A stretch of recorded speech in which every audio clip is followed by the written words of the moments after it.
Fungi are heterotrophic, and they are heterotrophic by absorption, which means that they produce enzymes outside and dump them outside of the cells that are towards the outside of their bodies and absorb the molecules that they break down.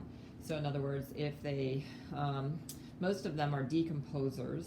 So if they are on, let's say, a log or something like that, what they're going to do is send out enzymes via exocytosis into the environment and break down the organic molecules of the log and absorb those molecules back into the cells via either facilitated diffusion or active transport or maybe possibly even endocytosis.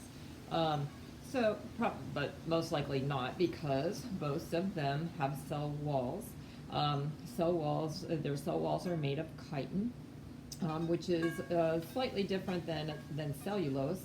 It is a nitrogen-containing polysaccharide, so it's a little bit different. It's a little bit flexible, and because of that, fungi, if you eat them, have some nitrogen properties, which means protein building properties. So that's kind of an interesting fact. They are mostly underground. So like if you saw a fungi in the yard or growing on a log or something like that, most of its body is underground in what is known as hyphae.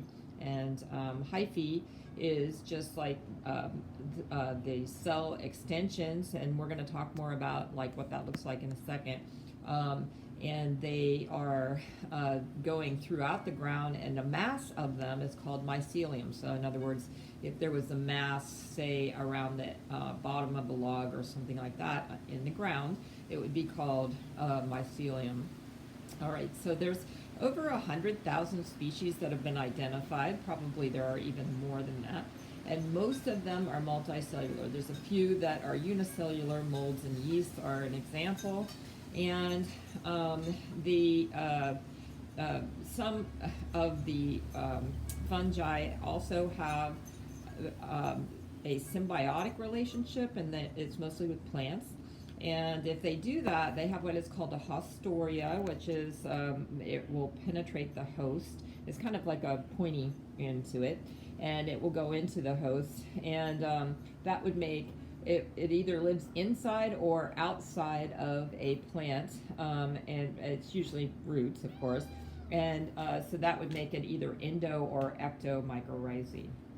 All right, so let's look at some of the terminology here. So the individual, these are what are known as hyphae, and what these are strands of cells, and basically the cells then make kind of like a tubular structure, and they will extend out into the soil usually. And occasionally it will make a reproductive body, which is mostly probably what you guys know, which is is a mushroom basically. And this is a mass, like a above ground structure. It will be for reproduction, and we'll kind of go into like how that structure would come about. And the underground part looks like this. It's like very thread-like. It sort of looks like roots, and you might have seen it, and there's like a whole mass of it in the soil. Then it is called mycelia. Like, in other words, this whole group is called mycelia. Individual ones are called hyphae. All right. Now, just looking more on the cellular level, too. So we have two basic types. We have what is known as septate, which is you have a cell, and then it will divide and make another cell, and there is a cell wall in between it. Typically, though, that cell wall will have like a hole in the middle of it from which cytoplasmic stuff, in other words, things dissolved in the cytoplasm, can go from cell to cell. So a lot of times they think of these as kind of like tubular, right? Even though they have a cell wall between them, all right? Now this one, coenocytic hyphae, don't have a cell wall. They just have the nuclei are dividing and moving down, and as they do that, that will just push out the cytoplasm. There is cell wall on the outside of it, but there is no cell wall in between the individual nuclei, right? Now, let's just look at a basic life cycle. The basic life cycle is like this. What is happening most of the time is that the mycelium will grow into, like it'll, let's start over here, I guess. It'll germinate, spores will germinate, they'll grow into mycelia, and then they'll perhaps produce spore-producing structures that make more spores, and they'll just basically stay in that asexual stage. So a lot of times what you wouldn't see, because most of this would be underground, is the mass of mycelium that is reproducing asexually. So this happens most of the time, and it can happen fairly quickly. And like I said, like if you were looking at one mushroom above ground, the underground portion is probably like spread out maybe 10 or 15 fold from that mushroom. All right, so when they do the sexual part though, which is, even though it's drawn large here, it's actually a short time of the life cycle. What's going to happen is the mycelium are going to grow into each other. So in other words, you're going to have different mating strands, and there are pheromones that will allow different mating strands to attract to each other. And when that happens, when they meet up, so you're going to have two of them coming together and meeting up, and when they meet up, what's going to happen is something called plasmogamy. Plasmogamy is the fusion of the cytoplasm. And as they do that, what will happen is the nuclei from one and the nuclei from the other are together, but they're separate. Now these, at this point, these are both one N. So this is all one N right here, or haploid. These are haploid that are meeting up, and then as they come together, they are two haploid nuclei side by side. All right. Now this is called dikaryotic. All right, dikaryotic, and I forgot to write it on the board, but I will write it later, I guess. All right, so anyway, these guys, or it could be called heterokaryotic as well. All right, so dikaryotic or heterokaryotic. And then what is going to happen here at this point, this is also, the mycelia will just keep growing, and it will grow into the reproductive structure. Okay, so then what's going to happen is it could create then through karyogamy, and sometimes this can take, like, it can be really fast, like an hour, or it could be, you know, a long time. It could be, you know, they could stay in this stage for a long time, and then karyogamy would happen maybe years later.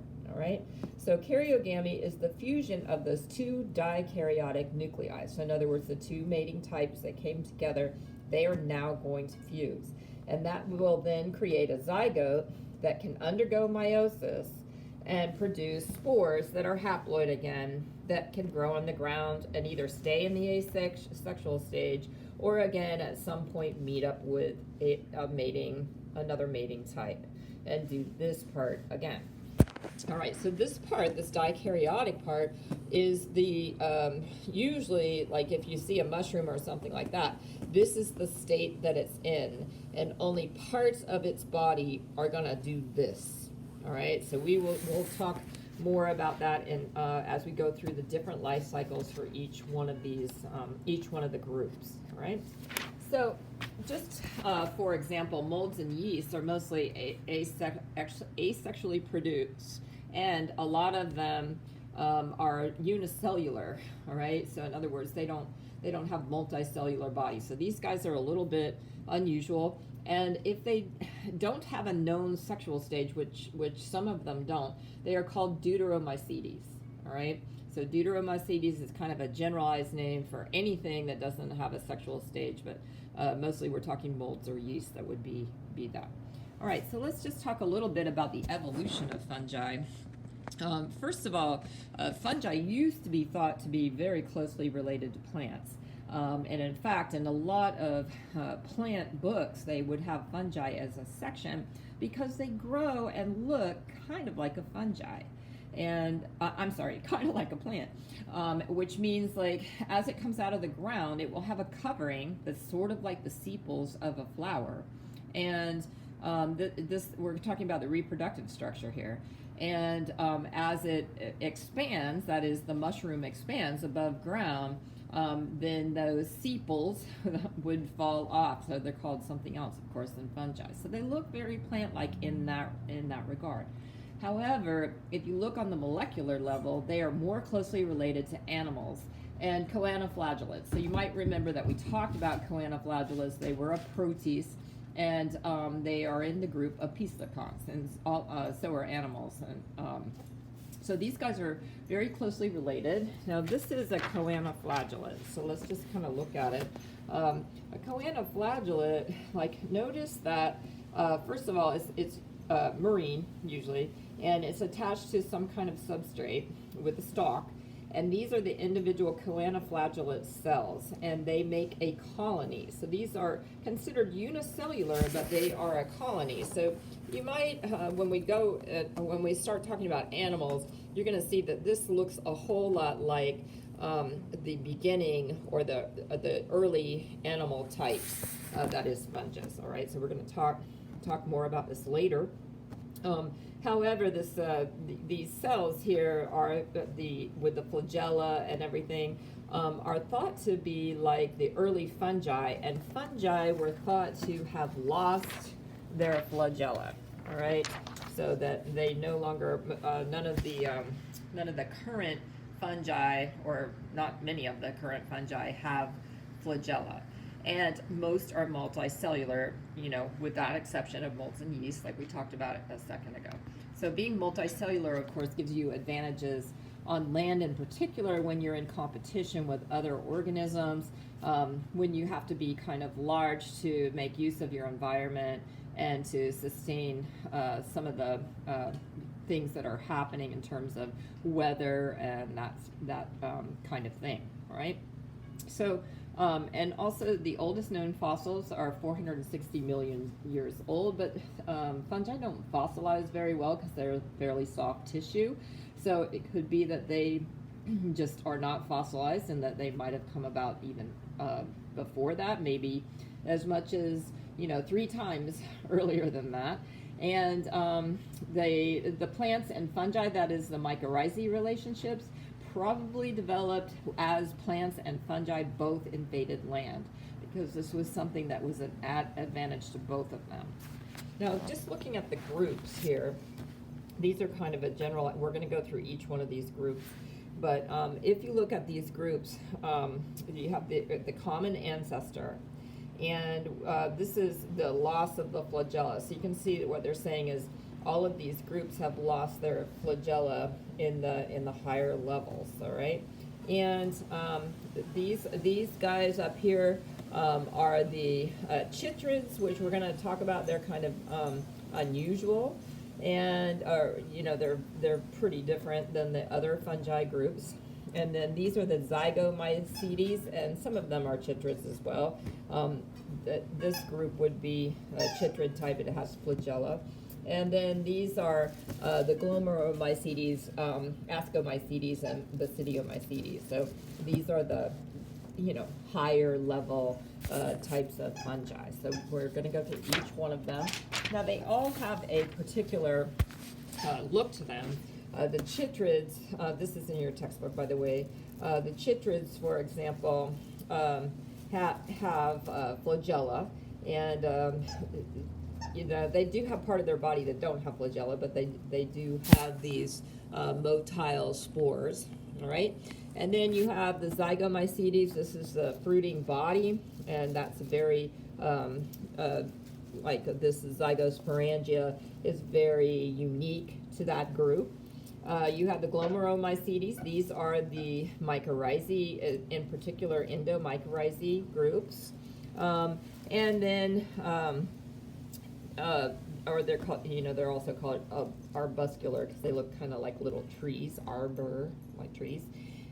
These guys are the ascomycetes, and they have an ascocarp or an asci, and this is like very unique to that group. And then you have the basidiomycetes, and these have a very unique group. And this is probably the one you know the most because they're like the mushrooms that you buy in the grocery store.